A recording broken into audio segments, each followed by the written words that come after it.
สวัสดีผู้ชมกลับมาพูดคุยกันทอล์กไทม์กับแม็กในพีนี้เรามาพูดคุยกันเกี่ยวกับเรื่องของการท่องเที่ยวเจาะจงเฉพาะแต่กรุงเทพมหานครของประเทศไทยที่ว่ามันเป็นเรื่องที่ว่า Amazing เป็นเรื่องที่ว่าน่ามหัศจรรย์ท่านผู้ชมกรุงเทพเพียงแต่จังหวัดเดียวของประเทศไทยที่ว่าสามารถดึงดูดนักท่องเที่ยว30กว่าล้านคนในปี 2024ท่านผู้ชมที่ว่าเป็นเมืองที่ว่านักท่องเที่ยวนั้นมาเยอะที่สุดเป็นอันดับที่1ของโลกแสงหน้าปารีสของฝรั่งเศสบ่ท่านผู้ชมซึ่งตัวเลขนี้มันหลายเนาะมันหลายเกินที่ทางประเทศในบรรดาเฮานับแต่อาเซียนบ่จะเป็นประเทศใดก็ตามในอาเซียนเนาะทั้งหมดของประเทศนะยังบ่เท่ากับกรุงเทพมหานครท่านผู้ชมซึ่งเป็นตัวเลขที่ว่าวือว่าแล้วก็มหัศจรรย์หลายอันที่จริงแล้วมันจะเป็นยุโรปหรือว่าทวีปต่างๆซึ่งทางประเทศนะนักท่องเที่ยวยังบ่หลายเท่ากับกรุงเทพเพียงแต่เมืองเดียวท่านผู้ชมแต่ว่าเฮานับเอาแต่อาเซียนเนาะเพราะว่าเป็นภูมิภาคที่ว่าภูมิภาคเดียวกันแล้วก็ประเทศนั้นใกล้ชิดกันบ่ท่านผู้ชมถ้าจะว่าเรื่องของภูมิประเทศเนาะเว้าถึงเนื้อที่ซึ่งแน่นอนว่าเนื้อที่กับประชากรนี่อาจจะบ่ได้เป็นเหตุผลตัวตัดสินที่สำคัญถ้าประเทศที่ใหญ่กว่าไทยในอาเซียนก็จะมีอินโดนีเซียบ่ที่ว่าใหญ่กว่าไทยหลายแล้วก็เมียนมาหรือว่าพม่าหรือจะเป็นพวกซูชิไทยเลยก็คือเวียดนามเป็นต้นถ้าจะว่าถึงเรื่องของประชากรแน่นอนเนาะเวียดนามก็หลายกว่าไทยอินโดนีก็หลายกว่าไทยหลายเท่าแม่นบ่ฉะนั้นมันคงจะบ่เป็นเรื่องที่ว่าเป็นประเด็นหรือว่าตัวตัดสินที่ว่าสำคัญซึ่งแน่นอนว่ามันมีหลายปัจจัยที่ว่ามันผสมผสานกันเฮ็ดให้ไทยนั้นแล้วก็กรุงเทพคืออันดับต้นๆแล้วก็กรุงเทพนั้นคือเบอร์1ของโลกทั้งส่วนที่ว่านักท่องเที่ยวนั้นมาเยอะหลายที่สุดซึ่งก็เป็นเรื่องที่ว่าน่าทึ่งแล้วก็มหัศจรรย์หลายกับประเทศไทยเนาะกับกรุงเทพที่ว่าอยู่ใกล้ชิดติดกับประเทศลาวถ้าจะเป็นเมืองชายแดนไปที่สระบุรีหรือว่านครเวียงจันทร์ก็จะเป็นแขวงอื่นของสปป.ลาวก็สามารถข้ามไปเมืองชายแดนของไทยได้แล้วท่านผู้ชมแล้วถ้าจะบินไปตรงจากเวียงจันทร์ไปกรุงเทพก็เป็นเรื่องที่ว่าบ่ได้เนื้อแห้งเนาะก็เป็นเรื่องที่ว่าง่ายได้เพียงแต่ว่ามีกำลังทรัพย์พอประมาณแล้วก็หนังสือยังก็บ่ได้ยุ่งยากเนาะรับการบินจากนครเวียงจันทร์ไปกรุงเทพมหานครทั้งหมดนั่นแหละก็คือเมืองที่ว่าใกล้ชิดติดกับประเทศลาวติดยอดกันเลยทางชายแดนบ่จะเป็นทางภาคพื้นดินก็มีบ่หรือว่ามีเพียงแม่น้ำคลองคันกลางเอาไว้แต่ว่าเรื่องการท่องเที่ยวนี่ก็คือไทยไปไกลหลายต้องยอมรับเนาะว่าคือระดับโลกคือเบอร์ต้นๆของโลกอีหลีสำหรับการท่องเที่ยวของประเทศไทยแล้วก็เจาะจงก็คือพี่นี่คือกรุงเทพมหานครท่านผู้ชมซึ่งแน่นอนเนาะว่าเรื่องของความมหัศจรรย์เรื่องของตัวเลขที่มันสูงหลายสำหรับนักท่องเที่ยวที่ว่าเดินทางเข้ามากรุงเทพเห็นให้เราเกิดข้อสนใจหลายอย่างว่าเมื่อเทียบกับเพื่อนบ้านทางประเทศในอาเซียนหรือว่าเมื่อในเมืองนึงแล้วกรุงเทพจะคาดลอยทางด้านใดทั้งหมดซึ่งก็เป็นการที่ว่าเปรียบเทียบเนาะเพื่อการศึกษาหาข้อมูลเพื่อความบันเทิงในการรับชมท่านผู้ชมแล้วก็อีกเรื่องนึงก็คือกรุงเทพเด่นข้อใดเนาะเมื่อเปรียบเทียบกับเมืองโลกต่างๆของบรรดาประเทศในอาเซียนท่านผู้ชมถ้าเปรียบเทียบกับประเทศในอาเซียนสอดต่อสอดเนาะในเรื่องของผู้มาเยือนท่านผู้ชมกรุงเทพแน่นอนว่า32ล้านกว่าคนในปี2024กัวลาลัมเปอร์อยู่ที่ประมาณ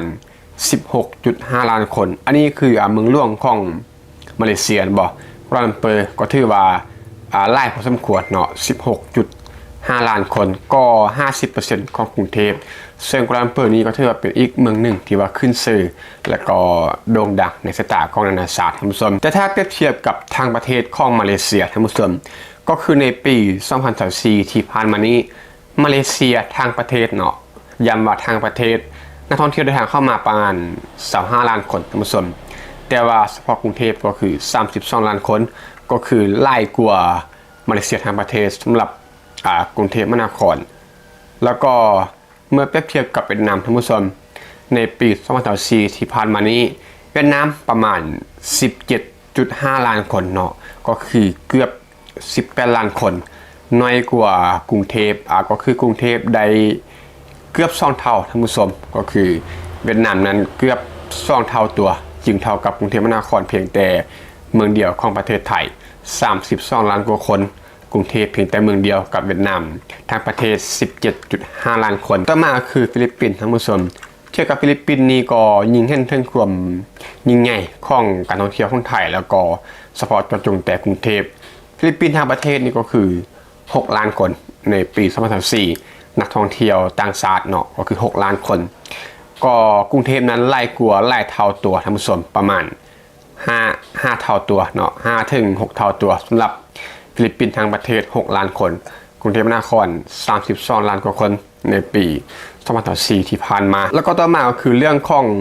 รายได้ท่านผู้ชมนี่คือการประเมินแล้วก็การวิเคราะห์แบบคร่าวๆเนาะเพียงแต่กรุงเทพเพียงแต่เมืองเดียวท่านผู้ชมถ้าเทียบกับท่านก็คือภูเก็ตที่ว่ามีการใช้จ่ายสูงอยู่ที่ประมาณ497.5 บิลเลียนบาทเนาะก็คือประมาณเกือบ500,000 ล้านบาทในปี2024แต่ว่าภูเก็ตนี้ถึงว่าจะมีนักท่องเที่ยวน้อยกว่ากรุงเทพแต่ว่าเป็นเมืองที่ว่ามีการจัดจ่ายที่ว่าสู้เนาะนั่นจะว่าเป็นการท่องเที่ยวแบบพรีเมียมราคาแพงมันบอกฉะนั้นสมมติฐานก็คือกรุงเทพอยู่ที่ประมาณ75-800,000 ล้านบาทหรือประมาณ22 พันล้านดอลลาร์สหรัฐท่านผู้ชมเพราะง่ายก็คือกรุงเทพอยู่ที่ประมาณ22เนาะหรือว่า22 บิลเลียนดอลลาร์สหรัฐเมื่อเทียบกับประเทศต่างๆท่านผู้ชมก็คือเวียดนามนั้นอยู่ที่ประมาณ17-18 บิลเลียนดอลลาร์สหรัฐหรือว่าประมาณ 18,000 ล้านดอลลาร์สหรัฐในปี2024ที่ผ่านมานี่คือการท่องเที่ยวของเวียดนามทางประเทศเนาะสร้างเม็ดเงินประมาณ18 บิลเลียนดอลลาร์สหรัฐแต่ว่ากรุงเทพเพียงแต่เมืองเดียวนี่ประมาณ22 บิลเลียนดอลลาร์สหรัฐ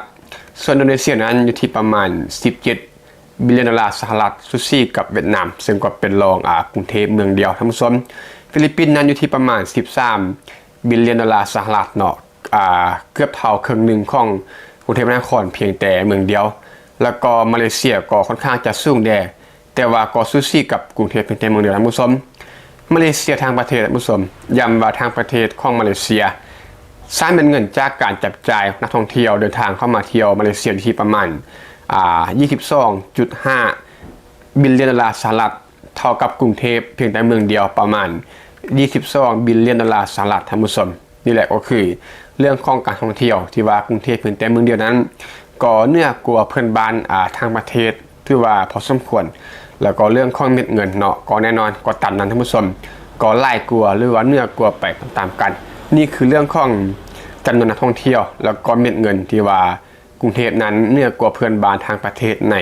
อาเซียนแล้วต่อไปก็คือข้อมูลในเชิงเปรียบเทียบเชิงวิเคราะห์เนาะแบบที่ว่ากระสับท่านผู้ชมสั้นๆแต่ว่ามีเหตุผลรองรับเนื่องจากว่ามีหลายประเทศฉะนั้นเฮาจริงรายละเอียดหลายบ่ได้คลิปมันจะยาวเกินไปท่านผู้ชมเมื่อเทียบกับเรื่องของการเชื่อมต่อทางอากาศหรือว่าแอร์ฮับท่านผู้ชมกรุงเทพนั้นมีสุวรรณภูมิบวกกับดอนเมืองเป็นหลักที่ว่าเป็นฮับการบินระหว่างประเทศสลักในอาเซียนมีเส้นทางบินตรงที่ว่าครอบคลุมหลายกว่าฮานอยของเวียดนาม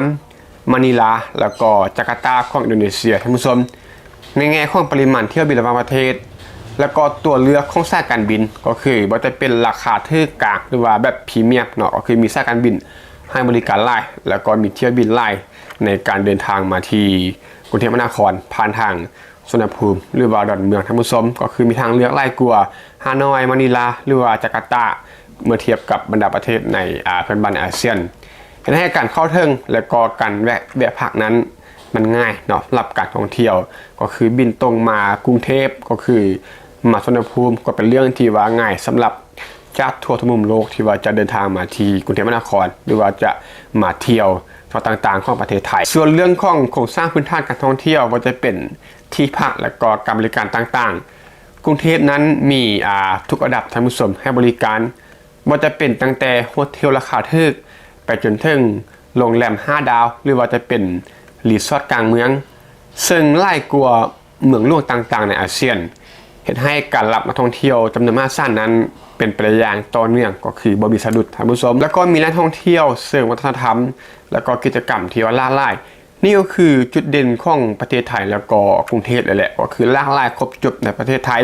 กรุงเทพนั้นมีทางวัดที่ว่าสำคัญมีแหล่งช้อปปิ้งที่ว่าเป็น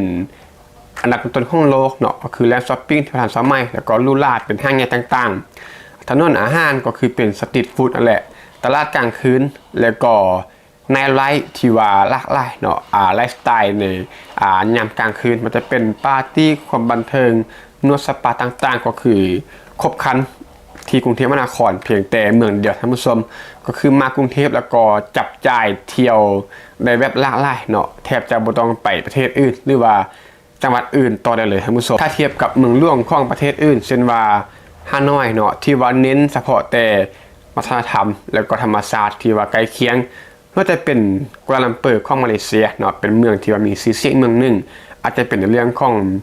ความซีวิไลเนาะไฟซีซั่นในนามลาตีอาจจะโดดเด่นแต่ว่าบ่ลงตัวบ่ผสมผสานเกี่ยวกับกรุงเทพที่ว่ายามลาตีก็บ่น้อยหน้าเนาะการปาร์ตี้สร้างสรรค์ในยามกลางค่ำกลางคืนว่าจะเป็นการกราบไหว้ทำเพลงต่างๆก็ครบจบที่ว่ารวมในกรุงเทพเพียงแต่เมืองเดียวเนาะซึ่งมันก็มีความหลากหลายกว่าท่านผู้ชมแล้วก็สุดท้ายท่านผู้ชมเรื่องของความคุ้มค่าหรือว่าvalue for money ท่านผู้ชมเมื่อเทียบกับสิงคโปร์หรือว่าเมืองในมาเลเซียราคาที่พักอาหารและก็กิจกรรมต่างๆนั้น